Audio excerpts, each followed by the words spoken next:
এক যুবক জুমার নামাজের পরে এসে মুসাফা করে হাত ধরে রেখেছে, হাত আর ছাড়ে না। আরো অনেক মুরব্বীরা বসে আছে, জুমার পরে একটু সালাম মুসাফা তো করেই সবাই দেখা সাক্ষাৎ করতে আসে, যেহেতু সারা সপ্তাহে আর মসজিদে যাওয়াও হয় না, তো ধরে আছে। বলে, হুজুর আপনাকে খুব মহাব্বত করি, খুব ভালোবাসি। এ খালি ভালোবাসি আর মহাব্বত করি বলছে, হাত আর ছাড়ে না। আমি ওই যুবককে চিনি না, বললাম যে তোমার বাসা কোথায়, কোত্থেকে এসেছো, তুমি এত মহাব্বত করো, কোনোদিন তো তোমাকে দেখলাম না মসজিদে, কোত্থেকে এসেছো? বলে, হুজুর আমি তো এই এলাকায় থাকি। তো এই এলাকায় থাকো, আমি এই মসজিদে আজকে কতদিন থেকে আছি, এক যুগ পার হয়ে গেছে, কই তোমাকে তো মসজিদে দেখলাম না। কয়, হুজুর আমি তো নামাজ পড়ি না। পরিষ্কার জবাব, আমি তো নামাজ পড়ি না। আচ্ছা, তো জুমার নামাজের পরেও তো মাঝে মধ্যে একটু দেখা সাক্ষাৎ করতে পারো, তাহলেও তো মোহাব্বতটা তাজা থাকে, যেহেতু তুমি মোহাব্বতের দাবিদার। বলে যে, হুজুর সত্য কথা বলতে কি, জুমার নামাজটাও পড়তে পারি না। এ কথা যখন বললো তখন মেজাজটা হয়ে গেল গরম, যে তুমি নামাজও পড়ো না, জুমাও পড়ো না, আবার এখানে মোহাব্বতের দাবি নিয়ে বসে আছো, হাতও ছাড়ো না। যাও মিয়া, তোমার এই মোহাব্বত ভালোবাসার দরকার নেই, যাও তুমি উঠো, ওনাদের সাথে আমার কথা আছে। যখন ধমক দিচ্ছি তো যুবকটা খুব আবেগ ভরা দৃষ্টি দিয়ে আমার দিকে এইভাবে তাকিয়ে বলছে, হুজুর নামাজ পড়ি না দেখে হুজুর এত ঘৃণা করছেন, হুজুর বিশ্বাস করেন ইমানটা বড় মজবুত, ইমানটা বড় মজবুত। ওই যুবকের কথাটা শুনে আমার সামনে যে যুবকরা বসে আছে তারাও হাসলো, যে নামাজ যার নাই, জুমা যার নাই, তার আবার ইমান মজবুত হয় কি করে? এজন্যই তো হাসলেন না? হাসির কারণ এটা না? হ্যাঁ যুবক, তুমি তো হাসলে, তুমি তোমার নিজেকে প্রশ্ন করো। তাহলে সে বলল নামাজ নাই, জুমাও পড়ে না, ইমান বড় মজবুত। তাহলে এ নিজেকে ইমানদার দাবি করছে, তাও মজবুত ইমানদার দাবি করছে। আপনারা এতটুকু শুনে হাসছেন, আমি এর চেয়ে আরো বিস্ময়কর ঘটনা আপনাদেরকে শুনাই। আমি কোরআন হেফজ করেছি উত্তরবঙ্গে, রংপুর জুম্মাপাড়া মাদ্রাসা, জামিয়া কারিমিয়া। তো আমার বয়স তখন 9, 9:30, 10 এরকম হবে। বাবা মা থাকেন ঢাকা, আমি ওখানে একাই। আমাদের মাদ্রাসা থেকে 1-1.5 কিলোমিটার দূরে রংপুর পলিটেকনিক্যাল কলেজ। ওই কলেজের মাঝখানে একটা বড় পুকুর আছে, একেবারে পাকা ঘাট বাঁধানো।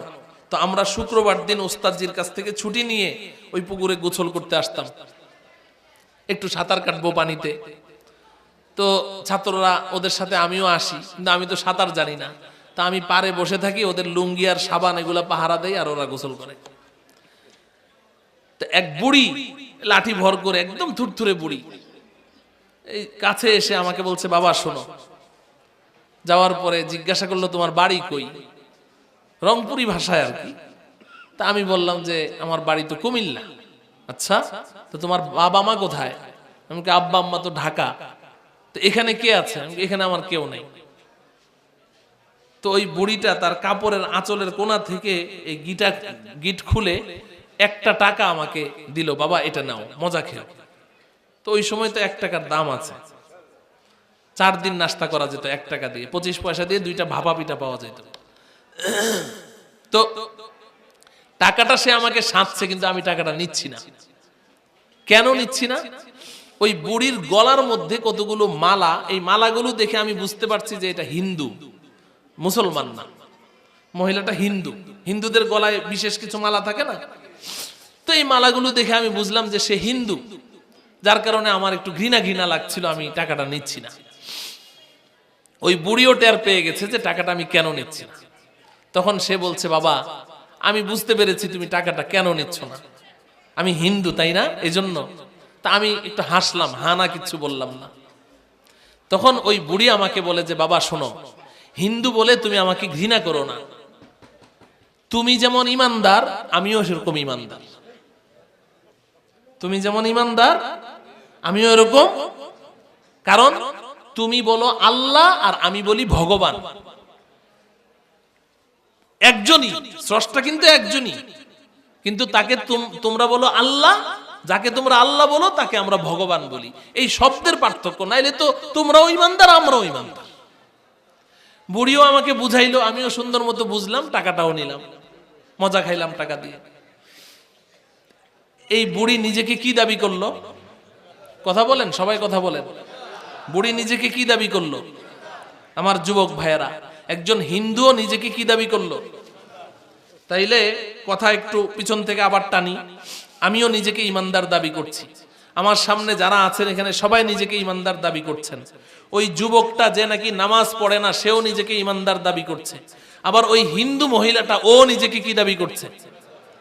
সবাই কি ইমানদার? হ্যাঁ, তাইলে ইমান কি জিনিস এটা জানার দরকার আছে না নাই? আচ্ছা, এটা বলার আগে আরেকটা ঘটনা শুনাই। আজকে থেকে 4-5 বছর হবে, ঢাকা বিমানবন্দর থেকে আমি যাচ্ছি উত্তরবঙ্গে দিনাজপুর মাহফিল, সৈয়দপুর বিমানবন্দরে আমি নামবো। বিমানে আমার পাশের সিটে এক খ্রিস্টান বসেছে। এই খ্রিস্টানের বাড়ি হলো দক্ষিণ কোরিয়া, সে থাকে ঢাকায় আজকে প্রায় 20-22 বছর। তখন আর কি একটা এনজিওর সেক্রেটারি, 7 জনের একটা টিম, তারা উত্তরবঙ্গ কুড়িগ্রাম যাচ্ছে।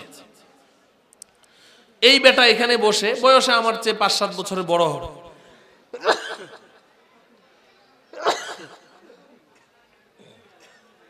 আলহামদুলিল্লাহ।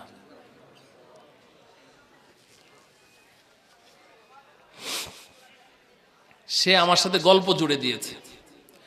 গল্প করতে করতে এক পর্যায়ে বলছে, আমি তোমাকে একটা প্রশ্ন করি,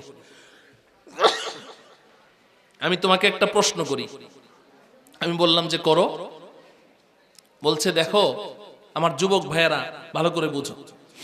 সে আমাকে বলছে একটা প্রশ্ন। কি প্রশ্ন বলো? বলে যে দেখো আমিও আল্লাহকে বিশ্বাস করি, তুমি যেই আল্লাহকে বিশ্বাস করো, সে আমাকে বলছে যে তুমি যেই আল্লাহকে বিশ্বাস করো আমিও ওই আল্লাহকে বিশ্বাস করি। আমি বললাম আলহামদুলিল্লাহ, ভালো কথা। এরপর বলছে তুমি নবী মুহাম্মদকে বিশ্বাস করো, আমিও নবী মুহাম্মদকে বিশ্বাস করি। আমি বললাম ভালো কথা। এরপর বলছে তুমি যে কোরআন পড়ো, আমার কাছে একটা ইংলিশ ট্রান্সলেশন কোরআন আছে, আমি মাঝে মধ্যে ওইটাও খুলে পড়ি। আমি বললাম তাও ভালো কথা। এখন সে বলছে আমার প্রশ্ন হলো এবার তুমি বলো যে আমি কি বেঈমান নাকি আমি ঈমানদার, আমি কি মুসলমান না আমি কাফের? আমি বললাম যে তুমি একজন কাফের, তুমি একজন বেঈমান। সে বলল কেন? তোমার বিশ্বাস আর আমার বিশ্বাস তো একই। আমার প্রিয় যুবক ভাইরা আপনাদেরকে বলছি শুনেন, সে বলছে তোমার বিশ্বাস আর আমার বিশ্বাস তো একই, তুমি যে আল্লাহকে বিশ্বাস করো আমিও ওই আল্লাহকে বিশ্বাস করি। কে বলছে? একজন খ্রিস্টান। বলেন না কে বলছে?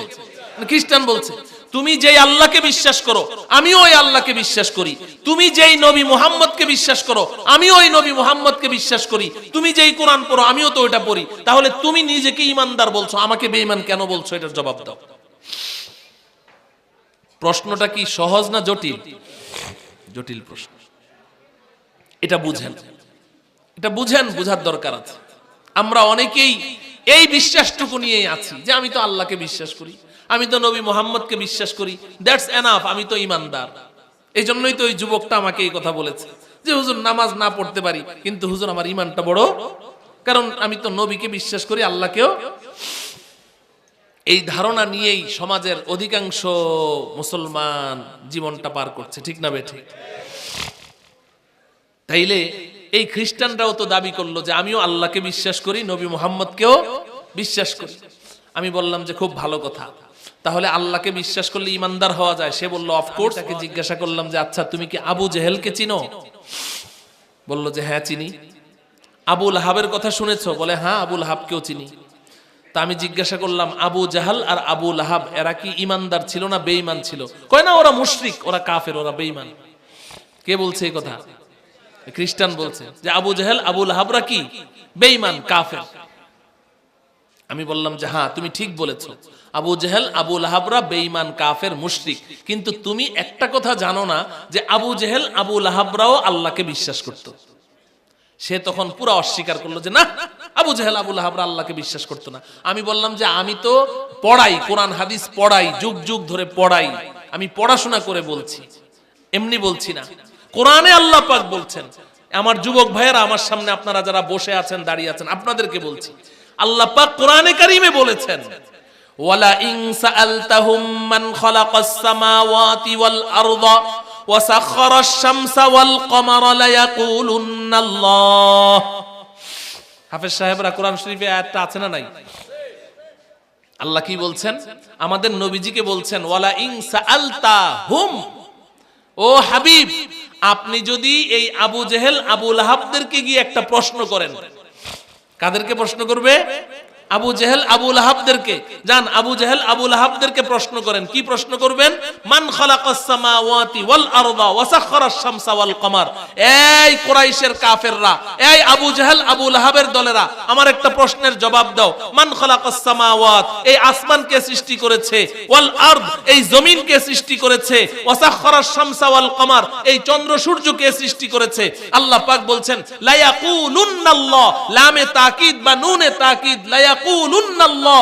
ও হাবিব আপনি এই প্রশ্ন করা মাত্রই আবু জেহেলরা উত্তর দিবে এই আসমানের স্রষ্টা, এই জমিনের স্রষ্টা, এই চন্দ্র সূর্যের স্রষ্টা একমাত্র আল্লাহ।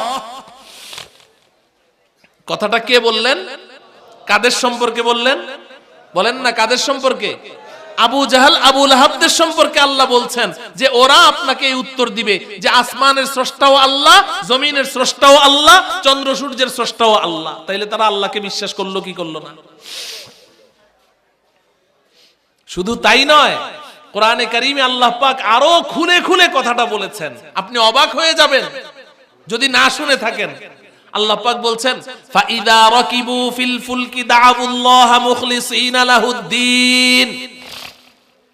এই আবু জেহেল আবু লাহাবের দলেরা, এই কাফের মুশরিক বেঈমানেরা, এরা যখন নদী পথে ভ্রমণ করে, নৌকায় কিংবা জাহাজে ভ্রমণ করছে, হঠাৎ করে তুফান শুরু হলো, সাগরে ঢেউ উঠে গেল, এখন নৌকা খালি ডুবে ডুবে অবস্থা, এই এদিকে ঢুলে এদিকে ঢুলে, এই বুঝি ডুবলো। তখন আল্লাহ পাক বলেন এই কাফের গোষ্ঠীরা, এই আবু জেহেল আবু লাহাবের দলেরা, ওরা তখন একনিষ্ঠতার সাথে, ইখলাসের সাথে, কায়ম মনোবাক্যে আমাকে ডাকতে থাকে আল্লাহ বাঁচাও, আল্লাহ বাঁচাও, আল্লাহ বাঁচাও।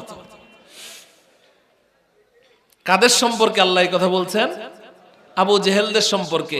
তাইলে এই মৃত্যু মুখে পতিত হয়ে যখন নৌকা ডুবে জান যায়, এই মুহূর্তে ওরা আল্লাহকে ডাকছে, বিশ্বাস করে না অবিশ্বাস করে?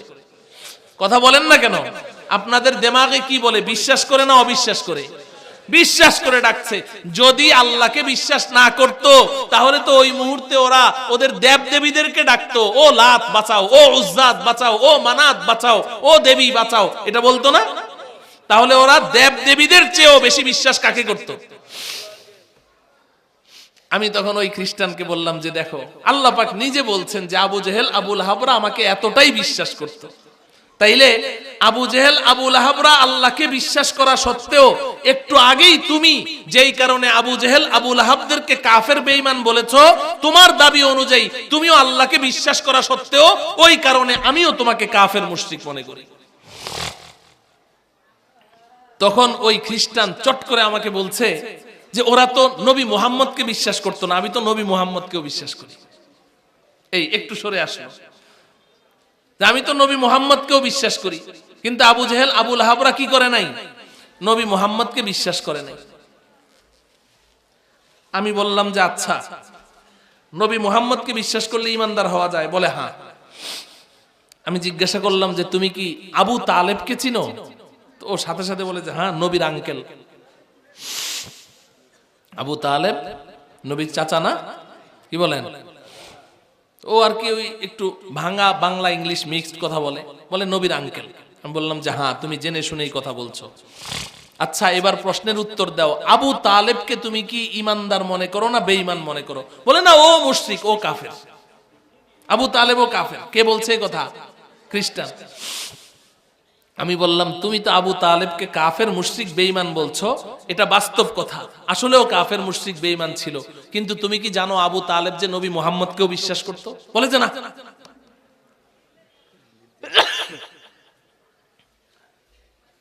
যে আবু তালেব যে নবী মুহাম্মদকে বিশ্বাস করতো এটা তুমি জানো? কয় না, আবু তালেব নবী মুহাম্মদকে বিশ্বাস করতো না। আমি বললাম যে আমি পড়াশোনা করে বলছি, আবু তালেব, আমার প্রিয় যুবক ভাইয়েরা শুনো, আবু তালেব নবীজিকে এই পরিমাণ বিশ্বাস করত। আমি বলছি, আমার নিজের কথা বলছি, যে আমার ধারণা আমি আমার রসুলকে যেই পরিমাণ বিশ্বাস করি, আবু তালেব নবীজিকে এর চাইতে আরো বেশি বিশ্বাস করত। বলেন ঠিক কিনা ওলামায়ে কেরাম বলেন? আবু তালেব নবীজির প্রতি বিশ্বাস এর চাইতে আরো গভীর ছিল। কিন্তু কই, আবু তালেবকে আর পরেও তো কাফের বলছেন। আপনারা কি বলেন, আবু তালেব কাফের ছিল না, বেঈমান ছিল না? আবু তালেব নবীজিকে কি পরিমাণ বিশ্বাস করত, ওর একটা কবিতা শোনাই আপনাদেরকে। আবু তালেব নবীজির প্রশংসায় তার জীবনে 22টা কবিতা রচনা করেছে। 22টা, সে একজন ভালো কবি ছিল। আমাদের নবীজির প্রশংসায় 22টা কবিতা রচনা করেছে। আমি একটা কবিতা আপনাদেরকে শোনাই, আমার যুবক ভাইদেরকে 3 লাইন শোনাচ্ছি। আবু তালেব বলে, ওয়ালাকাদ দাউতানি ওয়া জাআমতু আন্নাকা সাদিকুন ওয়া সাদাকতা ফীহি ওয়া কুনতা থাম্মা আমিনা ওয়া আরাফতু দীনাকা লা মাহালাতা আন্নাহু মিন খায়রি আদিয়ানিল বারিয়াতি দীনা ওয়ালাউলাল মালামাতু আও হাদারু মাসাব্বাতিন লাওয়াজাদতানি সামহাম বিদাকা মুবিনা। আবু তালেব আমাদের নবীজিকে বলছেন, ওয়ালাকাদ দাউতানি ওয়া জাআমতু আন্নাকা সাদিকুন, ও ভাতিজা মুহাম্মদ, তুমি তোমার রবের দিকে আমাকে ডেকেছো, তোমার নবুয়তের দিকে আমাকে ডেকেছো, তোমার ধর্ম ইসলামের দিকে আমাকে ডেকেছো। ওয়া জাআমতু আন্নাকা সাদিকুন, আমার দৃঢ় বিশ্বাস তুমি সত্যবাদী, তুমি মিথ্যা কথা বলোনি। ওয়া সাদাকতা ফীহি ওয়া কুনতা থাম্মা আমিনা, যেহেতু জীবনে কখনো মিথ্যা বলনি, অতএব এখনো তুমি মিথ্যা বলছো না। তোমার রবের ব্যাপারে তুমি যা বলছো সত্য, তোমার নবুয়তের ব্যাপারে যা বলছো সত্য, তোমার ধর্ম ইসলামের ব্যাপারে তুমি আমাকে যা আহ্বান করছো সব সত্য। কে বলছে এই কথা? আবু তালেব। কে বলছে বলেন না?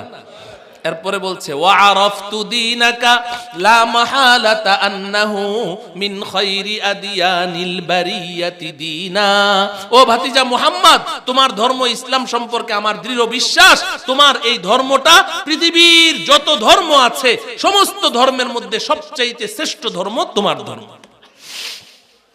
তাইলে আবু তালেব নবীজিকে বিশ্বাস করলো কি করলো না? করলো কি করলো না? তো তাইলে নবীজিকে বিশ্বাস করা সত্ত্বেও আপনিও বলছেন আবু তালেব কাফের বেঈমান, আমিও বলছি আবু তালেব কাফের বেঈমান, এমন কি ওই খ্রিস্টানও বলছে আবু তালেব কাফের বেঈমান। তাহলে গেল কোথায়? তা আবু তালেব তো আল্লাহকেও বিশ্বাস করলো, নবী মুহাম্মদকেও বিশ্বাস করলো, এরপরেও তাকে আপনি কাফের মুশরিক বেঈমান বলছেন। আমিও আল্লাহকে বিশ্বাস করি, নবী মুহাম্মদকে বিশ্বাস করি, আপনিও আল্লাহকে বিশ্বাস করেন, নবী মুহাম্মদকে বিশ্বাস করেন। আমি আপনি নিজেদেরকে ঈমানদার বলছি, আবু তালেবকে কাফের কেন বলছি? প্রশ্ন দাঁড়ায় কিনা? বিশ্বাস তো একই রকম, তারপরেও ওদেরকে কেন কাফের বেঈমান বলছি, আমাকে আমি কেন ঈমানদার বলছি? পার্থক্যটা কোথায়? কেন আমি ঈমানদার, কেন তারা কাফের মুশরিক বেঈমান? এই কথাটা জানার প্রয়োজন আছে না নাই? বাস এই প্রশ্নের জবাবটা দিয়ে আমি আমার আলোচনা শেষ করব। আমার পরে কি আর বক্তা আছে না নাই? সবাই বলেন, আমার পরে বক্তা আছে? যিনি আছেন তাকে আপনারা চিনেন? আচ্ছা, নাম বলার দরকার নাই তো? আচ্ছা, বক্তা তো উনি, আমি তো বক্তা না, আমি হলাম মাদ্রাসার শিক্ষক। এই যে এতক্ষণ কথা বললাম, এটাকে কেউ ওয়াজ বলবে? এটাকে ওয়াজ বলবে না, বলবে যে হুজুর কথাই না বললেন, ওয়াজ কই? ওয়াজ উনি করবেন ইনশাআল্লাহ, আপনাদের দিল ভরে দিবেন ওয়াজ করে। বাংলাদেশে যাকে সুলতানুল ওয়াইজিন বলা হয়, এই ওয়াইজিনদের বাদশাহ, উনি আসতেছেন আপনাদের সামনে বয়ান করবেন ইনশাআল্লাহ। আল্লাহ পাক সকলকে মুনাজাত পর্যন্ত ধৈর্যের সাথে বসে থাকার তৌফিক দান করেন। মুহতারাম হাজিরিন, এখন প্রশ্ন হলো যে আবু তালেব আল্লাহকে বিশ্বাস করলো, নবী মুহাম্মদকে বিশ্বাস করলো, শুধু আবু তালেব না, ইহুদিরা এরা কি কাফের মুশরিক বেঈমান না ঈমানদার? ইহুদিদের সম্পর্কে আপনাদের কি ধারণা? ওরা ঈমানদার না বেঈমান? ইহুদিদেরকে বেঈমান বলছেন, অথচ আল্লাহ কোরআনে কি বলে জানেন? আল্লাযীনা আতাইনাহুমুল কিতাব ইয়ারিফুনাহু কামা ইয়ারিফুনা আবনাআহুম। এই ইহুদিরা, তারা আমার নবীকে, আল্লাহ পাক বলছেন, আমার নবী যখন মদিনায় হিজরত করে আসলো, আমার নবীর চেহারাটা দেখে সমস্ত ইহুদিরা আমার নবীকে এমন ভাবে চিনলো, এমন ভাবে বিশ্বাস করলো যে এটাই আখিরি নবী, এটাই সর্বশেষ নবী, এমন ভাবে বিশ্বাস করলো যেমনি ভাবে তারা প্রত্যেকেই নিজ নিজ সন্তানদেরকে বিশ্বাস করত। নিজের সন্তানকে যেমন বিশ্বাস করত, নবী মুহাম্মদকে এরকম বিশ্বাস করেছে, উনি আখিরি পয়গম্বর। কই, এই বিশ্বাসের পরেও তো ইহুদিদেরকে আমরা কি বলছি? বলেন না কি বলছি? তাহলে কারণটা কি? কারণ কি?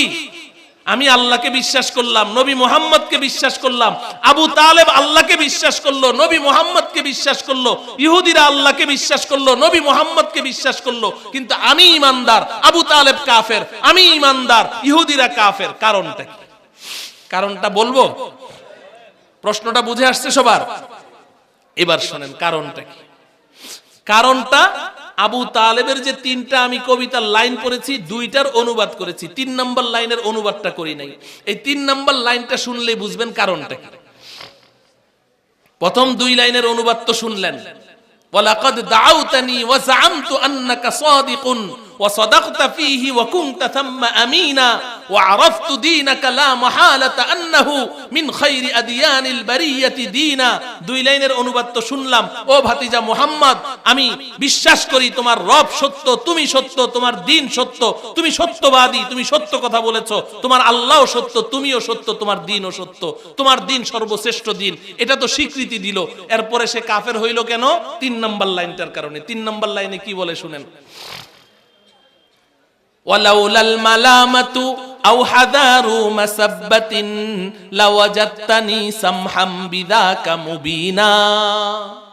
ও ভাতিজা মুহাম্মদ, আমি একথার স্বীকৃতি দিচ্ছি তোমার রব সত্য, একথার স্বীকৃতি দিচ্ছি তুমি নবী সত্য, একথার স্বীকৃতি দিচ্ছি তোমার দ্বীন ধর্ম ইসলাম সত্য, আমি সব বিশ্বাস করছি। কিন্তু ভাতিজা, যদি আমি তোমার রবকে একমাত্র রব হিসাবে মেনে নেই, আমি যদি তোমাকে নবী হিসাবে মেনে নেই, আমি যদি তোমার ধর্ম ইসলামকে ধর্ম হিসাবে মেনে নেই, তাহলে আরববাসী আমাকে তিরস্কার করবে, মালামত করবে, ভৎসনা দিবে, আমাকে কাপুরুষ বলবে, আমাকে ছিছি করবে। ছিছি আবু তালেব, তোমার মতো এমন একজন হেভি ওয়েট লিডার, তোমার মতো এমন একজন জাদরেল নেতা, সাহসী নেতা, তুমি কি করলে? তোমার ভাতিজা কি দুজকের ভয় দেখালো, জাহান্নামের ভয় দেখালো, আর তুমি ভয় পেয়ে গেছো। ভয় পেয়ে তুমি তোমার বাপ দাদার ধর্ম ছেড়ে ভাতিজার ধর্ম কবুল করেছো। তুমি তো বেটা একটা কাপুরুষ, আমাকে আরবরা কাপুরুষ বলবে। ও ভাতিজা মুহাম্মদ, তোমার রবকে আমি বিশ্বাস করলাম, তুমি নবী বিশ্বাস করলাম, তোমার ধর্ম ইসলাম শ্রেষ্ঠ ধর্ম বিশ্বাস করলাম, কিন্তু ভাতিজা, যেহেতু আরবরা আমাকে মেনে নিলে আমাকে ভৎসনা করবে, তিরস্কার করবে, আরবদের এই তিরস্কার আমি সহ্য করতে পারবো না। এই কারণে আমি সবকিছু বিশ্বাস করা সত্ত্বেও তোমার ধর্মটাকে মেনে নিতে পারলাম না। কি করতে পারলাম না? সবাই বলেন, কি করতে পারলাম না?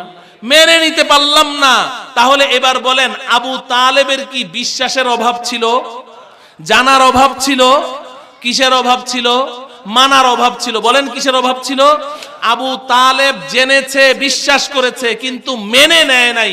তাহলে তার না জানার কারণে কাফের হলো না, না মানার কারণে? ইহুদিরা আল্লাহকে বিশ্বাস করেছে, নবীকে নিজের সন্তানের মতো বিশ্বাস করেছে, তাহলে বিশ্বাস করা সত্ত্বেও তারা কাফের হলো। বিশ্বাস না থাকার কারণে না, না মানার কারণে? না মানার কারণে। তাহলে এবার ঈমান কাকে বলে? বড় সহজে বোঝা যাচ্ছে ঈমান কাকে বলে। এই উপমহাদেশের শ্রেষ্ঠ মুহাদ্দিস হযরত মাওলানা আনোয়ার শাহ কাশ্মীরি রহমতুল্লাহি আলাইহি, উলামায়ে কেরাম, তোলাবায়ে ইজম সবাই তার নাম শুনেছেন। হযরত মাওলানা আনোয়ার শাহ কাশ্মীরি রহমতুল্লাহ আলাইহি ঈমানের একটা ডেফিনেশন দিয়েছেন, ঈমানের একটা সংজ্ঞা দিয়েছেন। আজকে আমি আমার যুবক ভাইদেরকে এই সংজ্ঞাটা মুখস্থ করিয়ে যেতে চাই। আমার প্রিয় যুবক ভাইয়েরা, ঈমান কাকে বলে আজকে বুঝে নাও। মুহাদ্দিসিনরা লম্বা লম্বা আলোচনা করেছেন, আমি তোমাদেরকে ছোট্ট একটা কথা শিখিয়ে দিয়ে যাই। ঈমান কাকে বলে? আনোয়ার শাহ কাশ্মীরি রহমতুল্লাহি আলাইহি বলছেন, ঈমান জাননে কা নাম नहीं है, ঈমান মাননে কা নাম है। বলেন, জানার নাম ঈমান নয়, কিসের নাম ঈমান? মানার নাম ঈমান। বলেন, জানার নাম ঈমান নয়, কিসের নাম ঈমান? মানার নাম ঈমান, মানার নাম ঈমান। আবু তালেব জেনেছে, বিশ্বাস করেছে, মেনে নেয়নি, কাফের বেঈমান হয়েছে। ইহুদিরা জেনেছে, বিশ্বাস করেছে, কিন্তু মানতে পারে নাই, না মানার কারণে কাফের হয়েছে। অতএব আমি আর আপনিও তো ওদের মতো জানি এবং বিশ্বাস করি, আল্লাহকেও জানি, বিশ্বাস করি, নবী মুহাম্মদকেও জানি, বিশ্বাস করি। যদি জানলাম কিন্তু মানলাম না, তাহলে আমারও তো এই কাজটা আবু তালেব আর ইহুদিদের মতো হয়ে গেল। বলেন ঠিক না বেঠিক? আজকে বাংলাদেশে এই উলামায়ে কেরাম যখন হালাল হারাম নিয়ে কথা বলে, জায়েজ নাজায়েজ নিয়ে কথা বলে, শিরিক আর কুফর নিয়ে কথা বলে, তো আমাদের দেশের কিছু নাস্তিক মুরতাদ আদতে এগুলো মুরতাদ, আদতে এগুলো বেঈমান। এরা এখন উলামায়ে কেরামকে হুমকি দেয়, উলামায়ে কেরামকে বলে যে আমাদেরও তো ঈমান আছে, আমরাও তো হজ করি, আবার বলে 70 রাকাত 80 রাকাত ডেইলি নফল নামাজও পড়ে। বলে কি বলে না? মুহতারাম হাজরিন, এরা নিজেদেরকে বড় ঈমানদার দাবি করছে। কেউ কেউ বলে যে আমি তো কোরআন শরীফ তেলাওয়াত না করে ঘর থেকে বেরই হই না, কোরআন শরীফ তেলাওয়াত না করে ঘর থেকে বের হয় না। আরে বেটা, তুমি যেমন কোরআন শরীফ তেলাওয়াত করো, আমার পাশের সিটের বিমানের ওই খ্রিস্টানও তো কোরআন শরীফ তেলাওয়াত করতো কি করতো না? তুমি যেমন হজ করেছো, ওই যে খবিসগুলো, ওই যে মুরগি চোরা একটা, তারপরে আবার ওই যে মেনন ইনু কি আছে এগুলাও বলে হজে গেছে। তো তুই বেটা যেমন হজ করেছিস, আবু জেহেলও তো হজ করতো, প্রতি বছর হজ করতো, আবু লাহাবও প্রতি বছর হজ করত।